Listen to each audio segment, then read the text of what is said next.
Good evening and welcome to Ask Pastor Tim. I'm your host, Pastor Tim Jones. I'm an author, poet, kingdom ambassador, and I come on here every other Tuesday night on this show, sometimes with guests, sometimes by myself. We come to bring you truth on topics of importance.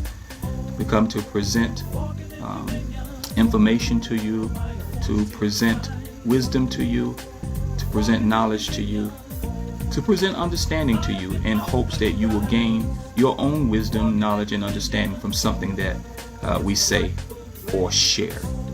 So again, thank you for joining me tonight. Hello to, hi Christina, I see you there. Thank you for joining me. And for those who will be joining, thank you in advance. I'm going to go ahead and jump into our topic tonight.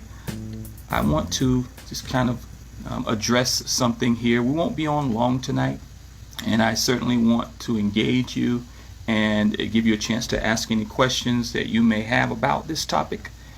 And as always, you can certainly ask on here, or you can hit me up later and ask if you need to ask or discuss any of the things or the topics or any of the statements that I make. You know, the best person to ask when you don't understand something that's said is the person that said it. So nobody can explain what I mean better than me. So make sure you ask me if there's a question that you have about anything that I share. All right, so I want to go ahead and invite you to join me on YouTube. Getting Clear with Tim Jones on YouTube, Getting Clear with Tim Jones on Facebook, and certainly Getting Clear with Tim Jones here on Instagram as well. All right. You can audit all of the Ask Pastor Tim episodes that you may have missed or want to go back and listen to again. They are on YouTube. That's where we rest. That's where they all live, as they say, on YouTube at Getting Clear with Tim Jones. So I'm going to begin tonight. I'm going to share a poem with you, and then we'll jump into the subject that I want to express here tonight. This particular piece is called The Great Manifesto. That's G-R-E-A-T. And it goes like this. For sure, time is fleeting. No doubt days are short, which is just the precise reason why you don't want to abort the assignment that brought you here, the thing that makes life clear. It's called purpose, and it's calling you to stop wasting your life with mishaps and miscues. Every day you awake, breathing on this side, is another opportunity to align with your original design. You were created to be a solution to a problem that exists. Instead, you've become a problem needing a solution that fits. So here's a solution that fits your problem. Find your unique competence and use it to your advantage. Make the world a better place, not just somewhere to be stranded. Let today be the day the sedative wears off. Wake up from the nightmare of feeding from the wrong trough. No more, now more than ever, the world needs you, especially those your talent, abilities, and gifts speak to. So what's it going to be? And what are you going to do? Will you continue living to please the wrong crew? Will you rise to the occasion and emerge in the moment? Or will you die on the vine with unclaimed promise? Don't let it be said that you waited too late, procrastinated, or relied on fate. Let it be said that you stepped up to the plate, cleared the slate, claimed the state, settled the debate, and manifested your great. I want to encourage you with that piece tonight, because I believe that this is the time, this is the moment, this is the hour, this is certainly the season for you, for me, to manifest our great. In other words, the greatness that's on the inside of you, it will remain on the inside of you unless you do something that brings it out, that displays it, that presents it, publishes it to the world. And that is each of our own responsibility. We are responsible for the greatness that lies within us. So I wanted to encourage you with that, and I want to encourage you, as always, to find the work that you've been given to do in the earth. That's really how you begin to manifest your great. Your gifts, your talent, your abilities, they all speak to it. They all point to it. And it's up to you to discover it, to name it, to own it, and to publish it to the world. That's your responsibility. It's your right. It's your privilege to do that. All right? So, now that we've done that, I want to talk tonight around this subject of what it means to sell your soul. I think it's an important subject because we're living in a day and in a time when things have changed so much, and there are so many things that have been foundational in our lives and in our understanding, good and bad, that have changed to the degree where they're unrecognizable now. You know, the whole woke society, mentality, movement, whatever you want to call it. Okay. On one side, it frees, or it seems to free, but upon closer inspection, perhaps it's not maybe freeing. Perhaps it's actually bondage that looks like freedom. That's something you'll have to explore for yourself. But that's just it, being able to explore for yourself. Being able to actually name, being able to actually give a name to what you're doing and what you bring to the table. Because if you don't, then someone else will name it for you. In fact, not only will they name it, not only will they name you and who you are, they will define, refine, and confine you. What do I mean? So they'll define who you are if you don't do it yourself. They'll refine you in what they say you are. And then they will confine you to what they say you are. So you have to be able to really tap into who you are, what you brought to the table, what you brought to the earth, or even better, what brought you to the earth. Why are you here? What problem caused you to manifest? What need is there in the earth that caused your life to be necessary? I know a lot of people don't look at themselves that way. They don't look at their lives that way. It doesn't make it not be true.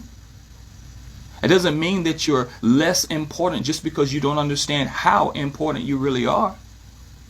What it means is, it means you have an opportunity to discover just how valuable, just how vital you are to the world. And the when is now. The time is now. Well, why is it now? Because you're still here. You're still breathing. You still have life. And life is to be lived. Life is to be lived aimed at something, in pursuit of something, moving towards something. That's what life is, and that's what life is about. So I want to share a dream that I had with you. Some of you've heard this dream, and I want to, you'll hear it again tonight because I think it's vital in this season. And I want to ask you what you think about it. I'm going to tell you what I think it means and what I've been, the vein that I've been moving in, even before that dream, but after that dream especially. So this has to have been a year and a half, maybe going on 2 years now since I had this dream actually. But my family and I were out at a gathering, some kind of gathering we were at, and we were outside of this venue waiting to get in. There was a line of people that were waiting to get into this venue, and so we were in this line. And as we were standing there waiting, I began to hear the sound of chants, and so we all turned around to look and see what was happening. And there was a group of people that were seemed to be protesting and they were walking past where we were. And they had signs, and they had their fists in the air, and, the normal sights and sounds of a protest. But they were chanting something that got my attention. They were chanting, "Artists, don't sell your soul. Artists, don't sell your soul. Artists, don't sell your soul." And when I heard them chanting, it captured something in me. And I began to say, yeah, exactly. Artists don't sell. I joined in the chant. Now, I didn't join in the protest walking with them, but I began to chant what they were chanting. Artists don't sell your soul, because it resonated with something inside of me. I didn't know exactly where they were coming from with it, but I knew that it resonated with something deep within me. And so after that dream, well, I'll back up a little bit, because actually before that dream, about a year before that dream, we were in a service, a worship service. And during this worship service, there was a group of young people, highly anointed young people, that were leading us into worship. And right in the middle of that somewhere, the Lord showed me a picture, and He began to speak to me about a generation. He began to speak to me about the age group. At that time, it was 20 to 40 was the ages that was in my mind. 20 to 40. Okay? And I came up and I shared what the Lord was saying to me about that age group. And that word was to that age group to be mindful, or be careful to watch or guard your minds. Guard your heart, but guard your mind, because the enemy was coming at your mind, and it was with that particular age group. Okay, so now fast forward to the dream, and then after, when I awoke from that dream, the Lord reminded me of that night during that worship service that was a year earlier, and He began to speak very clearly to me about that dream, and began to talk about what I now call emerging leaders. He clarified the age group to 25 to 45, and began to give me a very specific word for that age group. And it had to do with not selling your soul, guarding your mind, and not selling your soul. Well, very, very interesting that the group of young people in my dream, I assumed that they were artists, or in some way affiliated with artists. I'm an artist myself, so I understood a little bit about where they were coming from, even though I didn't talk to anyone, but just what resonated on the inside of me as they were chanting. And the Lord began to say to me that He wants to use artists in this hour very specifically, and that there was something that was going to be required of that particular age group that would seem to put them out in front of everyone else. And so my dream was a portrayal of that, because this group and they were younger people, right? They were out in front leading this protest. Artists don't sell your soul.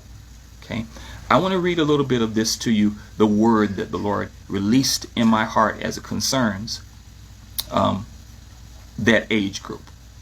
And some of you have heard this before, but I want you to listen to this very carefully, because you may or may not be an artist.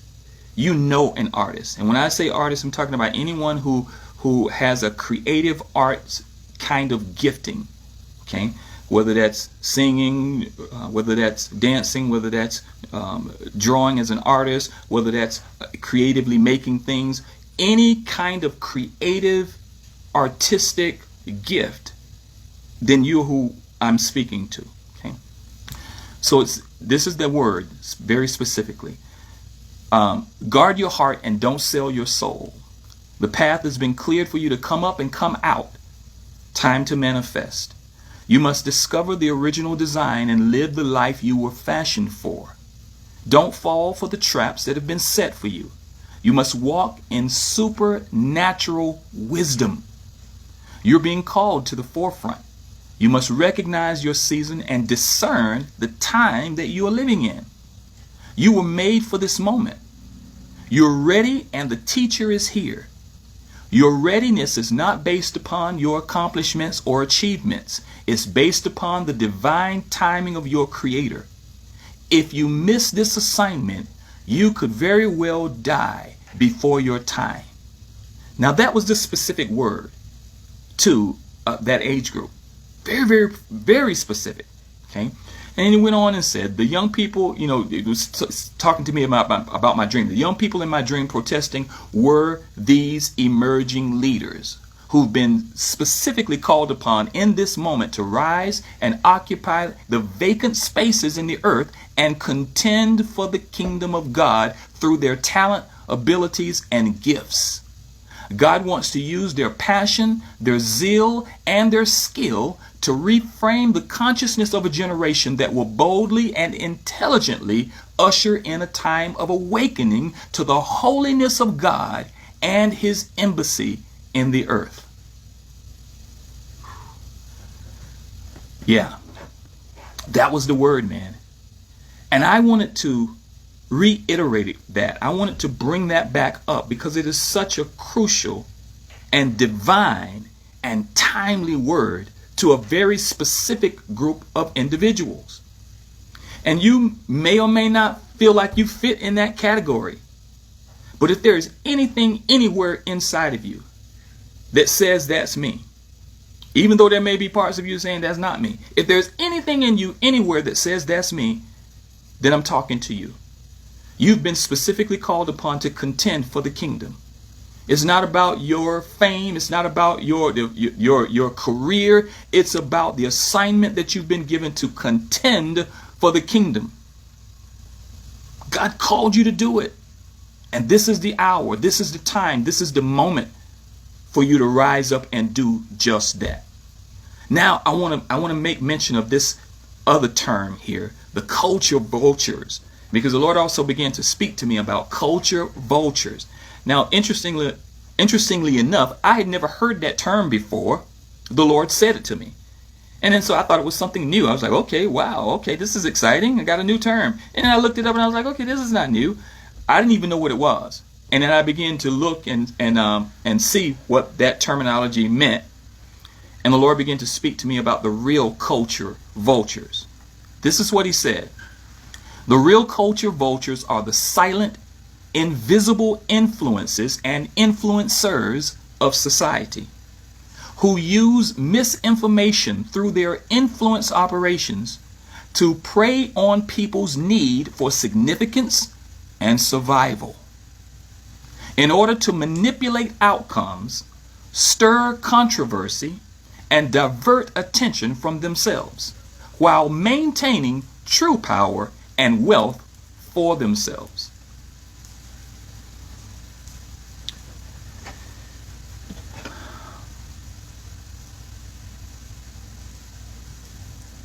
So much of what we see and so much of what we hear is manufactured, especially as it concerns social media. So much of social media is manufactured. Can I say that again?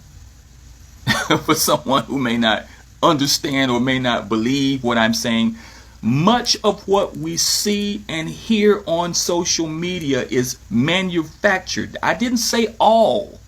I said much. It's manufactured. Okay?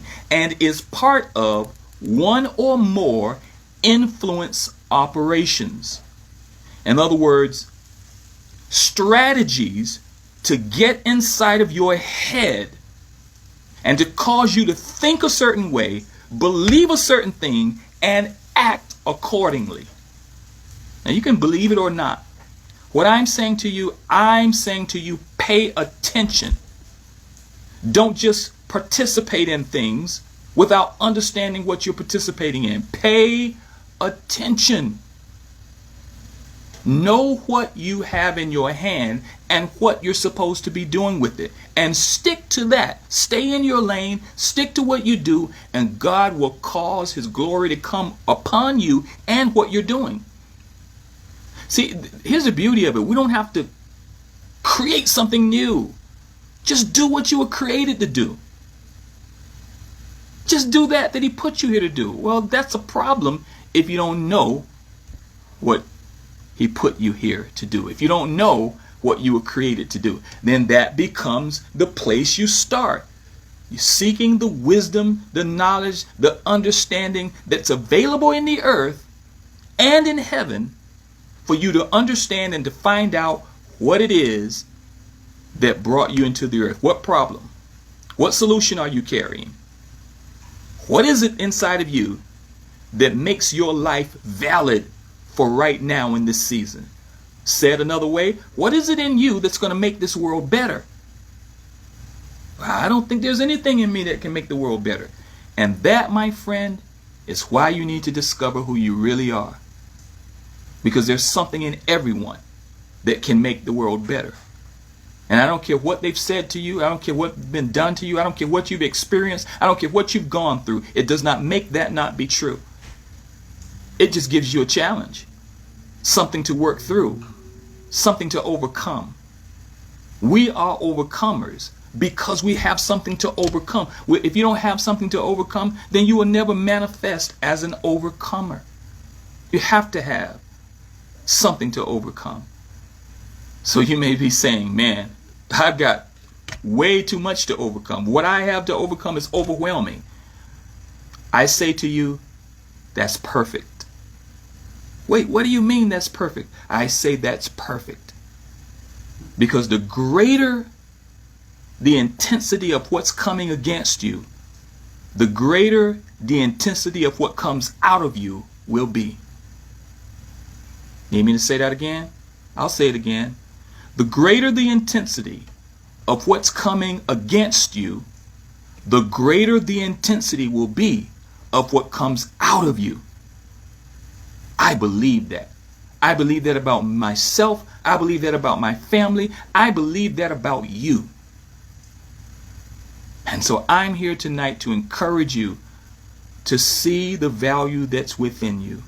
Understand that there is something that God has deposited in you and has trusted you with that is going to make the world better while you are in it. Don't cheat us out of what you've been given to give to the world. Don't cheat the world. Discover what it is. If you need help discovering what it is, man, part of my assignment is to help you discover what it is. Hit me up. Ask questions. We're getting ready to, probably be in the beginning of September as it stands right now, but relaunch our Getting Clear on Why You Here Purpose Bootcamp Intensive to help you understand what it is you should be looking for. A lot of people say, well, I don't know what my purpose is. And many times it's because you don't know what to look for. Well, if you understand the principles of purpose, and that's exactly what we deal with in our Purpose Bootcamp, the 7 principles of purpose. We call them secret principles. Not that they're secret, because they're in plain sight. But they're hidden to us because no one ever explained them or no one ever told us what that was or how important that was. So the 7 secret principles of purpose, if you get an understanding of those things, you will find your purpose. You will discover it.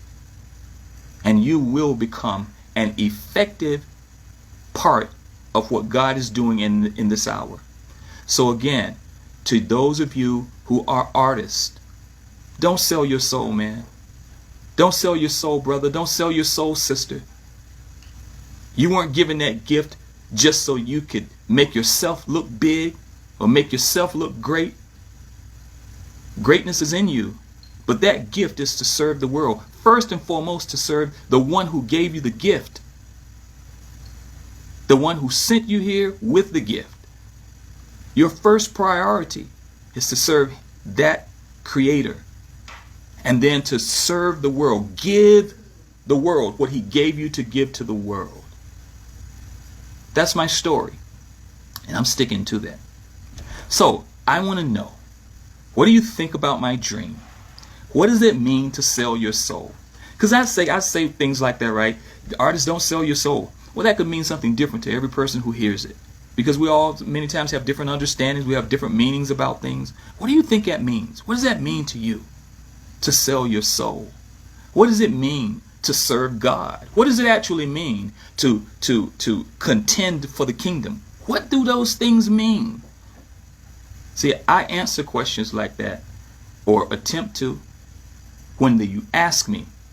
I get on here and just start talking about stuff.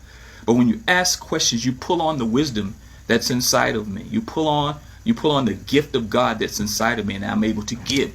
Because I'm doing what I'm telling you that you should be doing. That's what I'm doing. So I'm saying to you, my gift sitting here before you is wisdom. It is understanding. It is knowledge. It is encouragement. Okay? So let me see what y'all saying. What y'all saying? How y'all feel about that dream? What does that mean to you? Do you know anyone? Have you seen this manifested? Have you seen people selling their soul? Have you seen artists? Have you seen young people who are selling out for the wrong reasons, who are going in the wrong direction because they want significance, because they want acceptance? Are you seeing young people accept labels, trying to keep from being labeled, but it's still accepting one? Are you seeing that? Are you seeing young people misidentify themselves because they don't know who they are? And they see something that looks familiar or looks similar, and because someone says something nice to them or encourages them in a particular thing, they go now and sell their whole souls to that identity when that's not who they really are. Are you seeing that? Have you heard that? Are you talking to people who are in this place? Do you see people who are depressed, who are filled with anxiety? Their whole day, their whole life is anxiety. Their whole life is, you know what depression really is? The word itself. Just look at the word. Depressed. Pressed down. Pressed beneath. Beneath. That means that there's a level or there's a standard, and you've been pressed down beneath that standard. Of course you're going to be depressed. Now, obviously, we're talking about not just your emotions, your life. Because what happens, man, when you see other people prospering and doing good and all of that, right? And you're not, you get depressed because you feel like you should be doing something better, or you should have more. We do those comparison things. But a lot of that has to do with the fact that there's a standard. And when we're beneath that standard, it will cause you to feel depressed. And that feeling of depression is because you are depressed beneath the standard that God has called us to, in terms of understanding who we are and living according to who we are. All right? Awesome. Wow. I hear you, Edward. I see that, man. It says, my gift has been dormant for years. I sold it to grief. I sold it to problems. Maybe I just gave it away for free. Hey, listen. You aren't alone in that, man. Many of us have given our gifts, our talent. Many of us have given our vitality to emotional states of being at various times. For instance, someone who does not understand anger and what anger is for, or how to utilize it, right?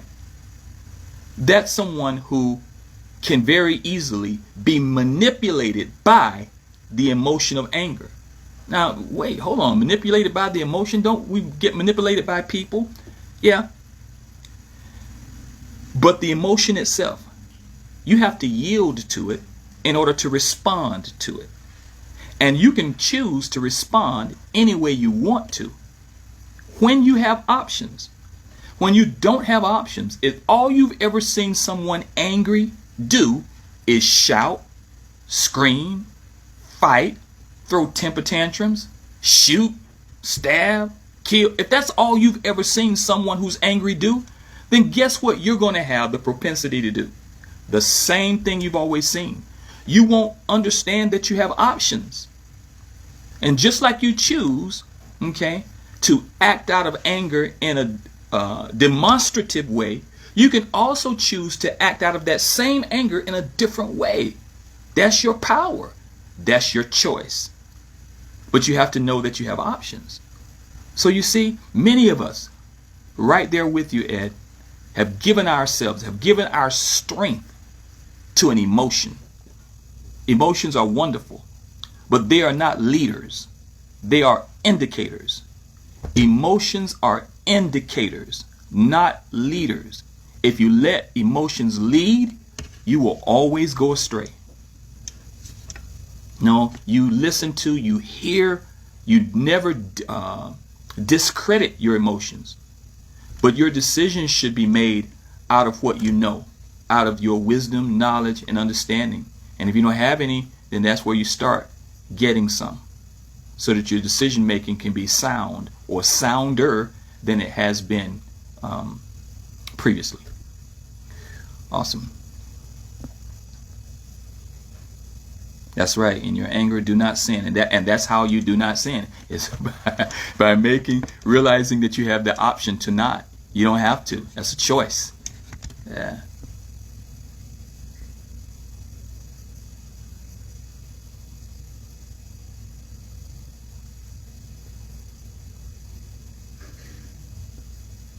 Awesome.